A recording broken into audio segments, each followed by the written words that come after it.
Assalamualaikum warahmatullahi wabarakatuh. Alhamdulillahi rabbil alamin. Nahmaduhu wa nasta'inuhu wa nastaghfiruh wa na'udzu billahi min shururi anfusina wa min sayyiati a'malina. May yahdihillahu fala mudilla lahu wa may yudlil fala hadiya lahu. Asyhadu an la ilaha illallah wahdahu la syarika lahu wa asyhadu anna Muhammadan abduhu wa rasuluhu la nabiyya wa la rasula ba'dahu.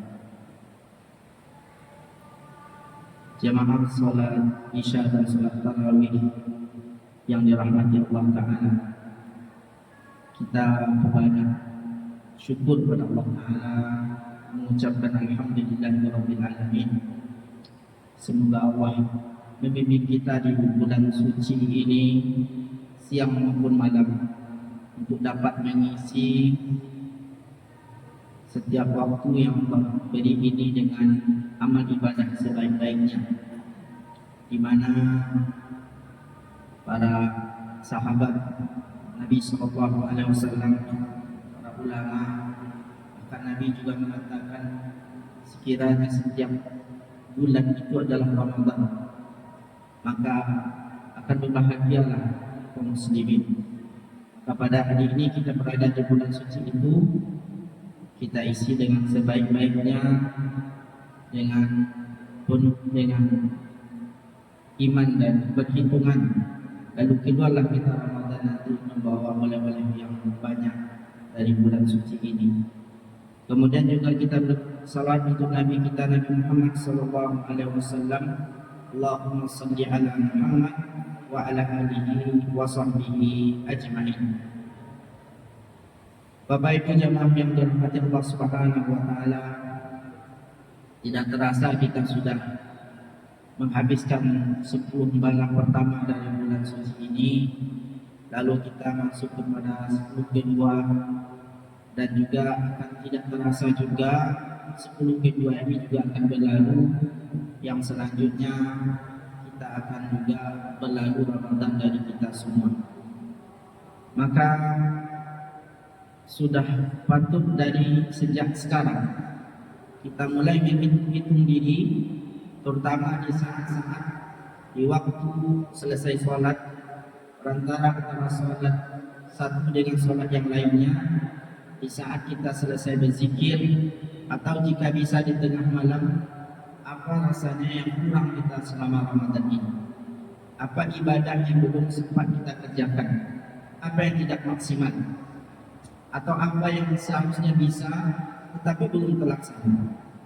Misalkan sudah kita berencana membaca Quran setiap hari 3 juz atau minimal 1 juz, tapi ini sudah hari ke-10, sudah hari ke-11, 1 juz juga belum tamat. Ini dalam rangka kita memperbaiki diri, maka perlu untuk perenungan-perenungan seperti ini. Dan setelah perenungan itu akan datang hendaknya pada diri kita semangat dan azam untuk bisa memperbaikinya, sehingga tidak terlalu merugi kita dengan kekurangan yang sudah kita lakukan. Kita akan balas, akan isi sisanya dengan yang lebih baik.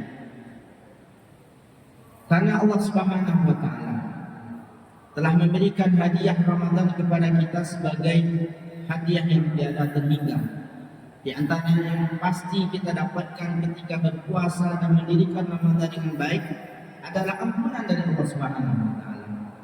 Dan ini adalah keinginan semua muslim, semua manusia, yang setiap kita setiap hari tak pernah terlepas dari kesalahan-kesalahan, kecil maupun besar. Artinya kita berpotensi setiap saat berdosa. Semakin kita sadar akan kekurangan kita di sisi Allah Ta'ala, semakin kita tahu dosa kita itu banyak. Kecuali yang sudah terbiasa dengan dosa-dosa, akhirnya tidak merasa dia sudah melakukan dan selalu melakukan dosa. Tapi mukmin akan menyadari kekurangannya di sisi Allah Subhanahu wa taala, betapa banyak karunia Allah yang dia pakai, yang diberikan oleh Allah, ternyata tidak sempurna dia kerjakan, dia bersyukur pada Allah Subhanahu wa taala, maka itu adalah bagi dia adalah sebuah dosa. Lalu Allah Subhanahu wa taala menyediakan satu bulan penuh yang kata Nabi sallallahu alaihi wasallam, "Man shama Ramadana imanan wa ihtisaban, ghufira lahu ma taqaddama min dhanbihi." Siapa yang berpuasa pada bulan Ramadan ini dengan penuh iman dan perhitungan, maka akan diampuni dosa-dosanya yang telah berlalu. Tentu kita hari-hari kita berpuasa karena iman. Insya Allah semua kita berpuasa di bulan Ramadan ini karena iman kita pada Allah Subhanahu wa taala. Kecuali mungkin ada satu dua orang karena kefasikannya, yang berpuasa karena kemunafikannya. Tapi insya Allah kita semua berpuasa karena iman. Kemudian dengan perhitungan, tidaklah kita berani untuk makan dan minum lagi di saat fajar sudah terbit. Kemudian tidak juga kita memulai berbuka di saat matahari belum terbenam atau maghrib belum masuk. Maka ini bagian daripada ihtisabah. Lalu kedua syarat itu iman wa ihtisabah sudah kita lengkapi, maka sebulan ini tanpa kita sadari insya Allah Allah akan memberikan ampunan. Namun ternyata jika ada di antara kita di siang hari ternyata juga masih sibuknya dengan aktivitas, dengan berdagang, dengan bekerja, mencari nafkah, dan kesibukan-kesibukan yang lainnya yang rasanya tak bisa ditinggalkan walaupun di bulan Ramadan. Maka Nabi menyampaikan kepada kita lagi, "Man qama Ramadana imanan wa ihtisaban, ghufira lahu ma taqaddama min dhanbihi." Siapa yang mendirikan malam-malam Ramadan dengan penuh iman dan perhitungan, maka diampuni dosa-dosanya yang telah berlalu. Di siang kita sibuk, tentu malam kita istirahat. Maka isilah istirahat malam itu dengan ibadah. Seperti yang Bapak Ibu kita semua hadir pada malam hari ini, kita bertarawih. Kita isi dengan tilawah Quran. Jika sempat juga nanti sebelum sahur kita tambah dengan tahajud lagi. Juga di siang hari tadi kita mencari nafkah, berdagang, mendapat untung, mendapat rezeki. Malam kita bawa rezeki itu ke masjid, kita sedekahkan. Atau di sore harinya kita berbagi takjil dengan yang lain, bersedekah. Maka itu adalah bagian daripada mendirikan Ramadan dengan iman wa ihtisabah. Lalu kita juga kata Nabi SAW, "Ghufira lahu ma taqaddama min dhanbihi." Diampuni dosa-dosa yang telah berlalu. Artinya segala dosa yang kita lakukan dahulu diampuni oleh Allah Ta'ala, dosa-dosa kecil dan dosa-dosa besar. Jika pada bulan Ramadan ini kita gunakan memanfaatkan bertaubat kepada Allah Subhanahu wa Ta'ala, diampuni. Lalu ternyata di malam hari mukmin ini juga tidak bisa sempurna karena masih ada kesibukan-kesibukan. Lalu Nabi SAW masih menyampaikan kepada kita bahwasanya pada bulan Ramadan ini, di malam Ramadan ada sebuah malam yang lebih baik daripada 1000 malam, namanya malam Lailatul Qadar. Lebih baik daripada 1000 bulan. Lalu kata Nabi SAW, "Man qama Lailatul Qadri, ghufira lahu ma taqaddama min dhanbihi." Siapa yang mendirikan malam Lailatul Qadar satu malam saja, maka diampuni dosa yang telah berlalu. Lalu mukmin ini mencari malam Lailatul Qadar. Nabi SAW mengarahkan, jika tak bisa sepanjang malam kita cari, maka carilah malam Lailatul Qadar itu pada malam-malam terakhir dari Ramadan ini. Jika bisa disetting pekerjaan di 10 terakhir Ramadan itu, dikurangilah. Atau bisa ditinggalkan dulu. Jika bisa ditinggalkan, tinggalkan. Jika tidak bisa, maka dikurangi. Fokus untuk mencari malam Lailatul Qadar. Ternyata tiap malam ini juga tidak bisa mencari malam Lailatul Qadar, maka carilah di malam-malam ganjil, kata Nabi. Kalau seluruh malam ganjil tidak mampu juga, maka fokus pada malam yang ke-27, ke-25, ke-29, supaya mendapatkan malam Lailatul Qadar. Satu malam itu, siapa yang mendirikan, diampuni dosa-dosa yang telah berlalu. Ma'asyiral muslimin rahimakumullah.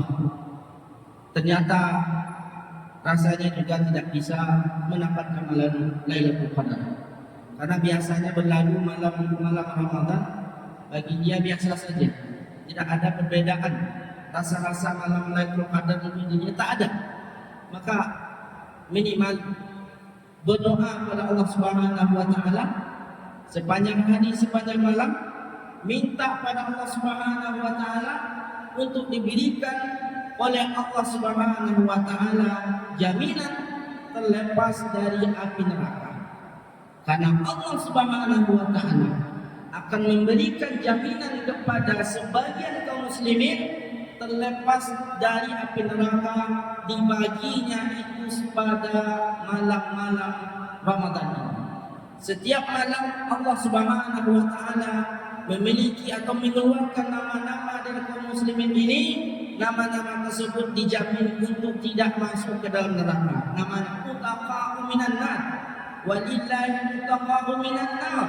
Allah memiliki orang-orang atau akan memberikan kepada orang-orang mukmin jaminan setiap malam Ramadan orang-orang yang terbebas dari api neraka. Artinya mukmin yang dapat jaminan itu meninggal dia, maka tidak ada azab lagi. Sudah dijamin oleh Allah nanti dia tidak akan masuk neraka. Kalau tidak masuk neraka, tidak ada tempat lain di akhirat kecuali jika tidak neraka berarti surga. Berarti yang bersangkutan insya Allah masuk surga. Itu kapan diberikan dan dibagikan oleh Allah Taala? Setiap malam, fi kulli lailatin. Setiap malam Ramadan. 10 malam yang sudah atau 11 malam yang sudah berlalu rasanya kita belum dapat, maka saja minta pada Allah di hari ini, besok selanjutnya sampai akhir Ramadan nanti. Dan Allah Subhanahu wa taala telah menyamin juga di dalam ayat-ayat rangkaian ayat Ramadan itu bahwasanya orang yang meminta kepadanya di bulan ini dan setelahnya, terlebih lagi di bulan ini, akan didengar diijabah oleh Allah Taala. Bismillahirrahmanirrahim. Wa idza sa'alaka ibadi. Dan itu adalah ayat yang terletak pada rangkaian Ramadan.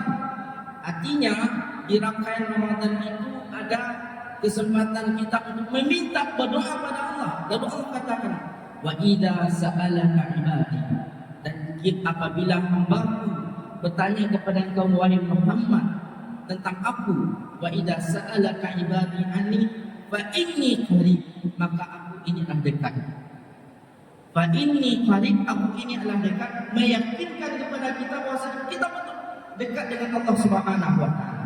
Biasanya di dalam ayat Al-Qur'an ketika ada ayat wa idza sa'alaka atau yas'alunaka, maka ketika mereka bertanya kepada engkau wahai Muhammad, mereka bertanya kepada engkau wahai Muhammad, lalu ayatnya biasanya mengatakan faqul, maka katakanlah. Contohnya, yas'alunaka 'anil anfal, qulil anfalu lillah. Mereka bertanya kepada engkau wahai Muhammad tentang anfal, pembagian harta perang ini. Bagaimana pembagian? Allah mengatakan qul anfalu lillah, katakanlah pembagian harta perang itu dijelaskan oleh Allah Taala. Atau juga misalkan ayat yas'alunaka 'anil mahid. Wahai Muhammad, mereka bertanya kepada engkau tentang haid. Apa kata Allah dalam ayat itu? Yas'alunaka 'anil mahid, qul huwa adhan fa'tazilun nisaa fil mahid. Katakanlah haid itu adalah kekotoran, maka jauhilah perempuan ketika mereka sedang haid. Ada kata-kata qul ketika bertanya kepada kaum qul. Tapi di ayat yang satu ini Allah Subhanahu wa taala menyampaikan wa idza sa'alaka, apabila aku bertanya kepada engkau wahai Muhammad, tidak ada kalimat qul di sana, langsung diijabah oleh Allah. Wa idza sa'alaka ibadi anni fa inni qarib, kata aku ini sangat dekat. Artinya isyarat di sana di ulama tafsir mengatakan tidak bukti dekatnya, saking dekatnya oleh Allah Taala kepada kita, maka untuk menjelaskan bahwasanya Allah itu dekat tidak melalui perantara Nabi Muhammad lagi, Allah yang langsung menjawabnya sendiri. Yas'al wa idza sa'alaka ibadi, apabila hamba-Ku bertanya tentang aku, kata Allah, fa inni qarib, aku ini dekat, kata Allah. Tidak melalui perantara Nabi Muhammad. Qul, katakanlah wahai Muhammad, aku ini dekat, tidak, tapi fa inni qarib, kata Allah, aku ini dekat. Artinya Allah itu sangat dekat dengan kita di Ramadan maupun di luar Ramadan. Dan kedekatan Allah Subhanahu wa taala yang disebutkan di sana adalah Dia mendengar setiap doa kita. Kemudian Allah yakinkan lagi, fa inni qarib ujibu da'watad da'i idza da'an. Aku akan mengabulkan setiap permintaan hamba-Ku jika berdoa dan meminta kepada Aku, kata Allah. Lalu apa yang kita minta kepada Allah Subhanahu wa taala? Mintalah pada bulan Ramadan ini minimal terlepas dari api neraka. Itu saja. Karena masa kita di akhirat lebih panjang daripada masa dunia, maka kalau kita ingin meminta dengan durasi yang terbatas, mana lebih banyak kita minta? Seharusnya kata ulama, mintalah di mana kalian lama berdiri. Mana kalian yang lama berdiri, minta untuk itu. Artinya ketika kita lebih lama di akhirat daripada di dunia, maka perbanyaklah minta untuk urusan akhirat. Allah mengatakan di antara di Al-Quran, فَمِنَ النَّاسِ مَن يَقُولُ رَبَّنَا آتِنَا وَمَا لَهُ فِي الْآخِرَةِ رَبَّنَا آتِنَا فِي الدُّنْيَا وَمَا لَهُ فِي الْآخِرَةِ مِنْ خَلَقٍ. Di antara hamba itu ada yang minta memohon pada Allah urusan dunia saja, lalu diberi oleh Allah urusan dunia semua. Rezeki yang banyak, sehat badannya, keluarga yang harmonis, yang baik, yang sejahtera diberi oleh Allah. Namun فَمَا لَهُ مِنْ آخِرَةِ مِنْ خَلَقٍ. Untuk akhirat dia tak dapat, karena dia tidak minta. Kemudian kata Allah, wa minan nasi may yaqulu rabbana atina fid dunya hasanah wa fil akhirati hasanah wa qina adzabannar. Tapi di antara manusia itu juga meminta baik untuk dunia, dia minta untuk urusan dunianya baik, dan juga dia meminta untuk akhiratnya baik dari Allah Subhanahu wa taala. Dan antara dua itu, untuk dunia dia minta, untuk akhirat juga dia minta, maka dia akan lebih banyak meminta untuk urusan akhirat. Karena lama di akhirat adalah kekal abadi, sedangkan di dunia sementara saja. Sebanyak-banyak yang didapatkan dari urusan dunia tidaklah akan dia bawa untuk akhirat, dan sebanyak-banyak yang dia dapatkan di dunia tidak sebanding dengan sedikit pun dengan apa yang nanti akan dia dapatkan di akhirat. Maka perbanyak minta di akhirat, terutama minimal adalah minta terlepas dari api neraka. Kalau itu yang kita minta, dapatlah jaminan dari Allah Subhanahu wa taala, dari salah seorang mukmin yang setiap malam Allah beri jaminan terlepas dari neraka. Mudah-mudahan kita lah orangnya, istri kita lah, suami kita lah, anak-anak kita lah orangnya, keluarga kita lah, orang kampung kita lah, semua yang terlepas dari api neraka. Maka Ramadan itu betul-betul memberikan bekas kepada kita semua, yang Allah beri segala kesempatan, yang Allah beri kita segala kebaikan di bulan suci, di bulan mulia ini. Semoga akhir Ramadan atau berakhir Ramadan kita mendapatkan oleh takwa dari Allah Subhanahu wa taala, la'allakum tattaqun. Kita paling bertakwa di antara umat yang lainnya, paling baik, paling banyak mengerjakan perintah Allah, dan tidak ada mengerjakan larangan Allah Subhanahu wa taala. Dan juga kita mendapatkan hadiah dari Allah berupa la'allakum tashkurun, menjadi orang yang bersyukur. Dan juga di ayat yang tadi kita baca, wa idza sa'alaka ibadi, kata Allah, la'allahum yarshudun. Semoga kita mendapatkan irsyad. Irsyad adalah hidayah, petunjuk, tapi tidak hanya petunjuk dalam berupa pengetahuan, petunjuk yang langsung dengan praktek gerak badan, petunjuk yang langsung kepada aksi. Allah tunjukkan kepada kita bahawa salat tahajud itu adalah baik, lalu kita dimudahkan untuk melakukannya. Allah tunjukkan kepada kita salat 5 waktu itulah wajib, lalu semua kita tak pernah meninggalkannya. Itulah irsyad. Irsyad adalah petunjuk yang dibarengi dengan kemudahan oleh Allah Subhanahu wa taala melaksanakan petunjuk tersebut. Tapi huda itu hanya sekedar pengetahuan, ilmu, pemahaman saja, yang langsung kepada petunjuk berupa perbuatan, namanya irsyad. Dan bulan Ramadan ini memberikan kepada kita hadiah terbesar, yaitu la'allahum yarshudun. Semoga kita semua dapat irsyad dari Allah Subhanahu wa taala. Amin ya rabbal alamin. Maaf salah dan khilaf, ini bisa kita sampaikan. Assalamualaikum warahmatullahi wabarakatuh.